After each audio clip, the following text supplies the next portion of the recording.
पण जे फुलं नॅचरली उत्पादन करतायत त्या शेतकऱ्यांवर अन्याय होऊ नये, त्यांना फुलं विक्रेते हा विषय टोटली वेगळ्या डायसवर हाताळायचा विषय आहे. त्याच्यात मी काही भाष्य करू शकत नाही. दुसरा आपण एक विषय म्हणालात की फूल मार्केट मुंबईचं बंद झालेलं आहे, तर तेही मला वाटतं की मी त्याच्यावर काही बोलणं सदा सन्माननीय मुख्यमंत्री महोदय बोलतो.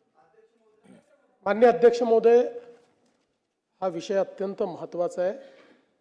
सन्माननीय मंत्री महोदयांनी जे सांगितलं ते मी पुन्हा रिपीट करतो की बायोडिग्रेडेबल नाही अशा कुठल्याही मटेरियलची फुलं जर असतील तर त्याच्यावर बॅन आहे. तो अधिक स्पष्ट व्हावा या संदर्भात GR काढण्यात येईल आणि अशा प्रकारच्या फुलांचा वापर करणारे डेकोरेटर देखील शिक्षेस पात्र असतील.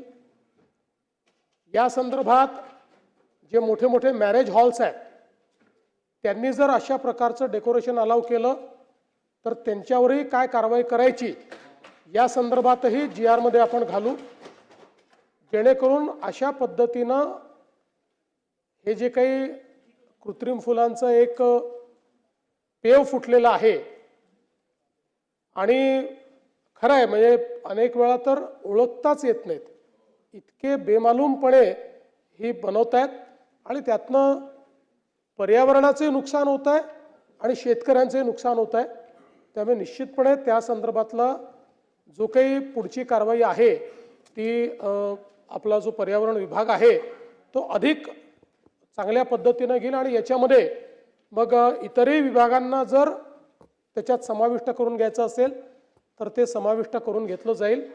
दुसरं आपण फुलांच्या मार्केटच्या संदर्भात सांगितलं, मी आजच माहिती घेतो.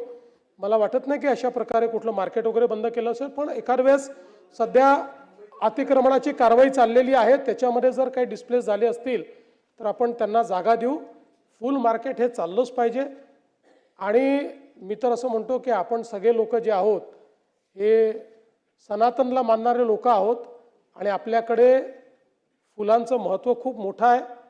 त्यामुळे अशा प्रकारचं जे फुल मार्केट आहे हे योग्य पद्धतीनं त्या ठिकाणी चाललं पाहिजे. या संदर्भात महानगरपालिकेला आदेश आजच्या आज देण्यात येतील.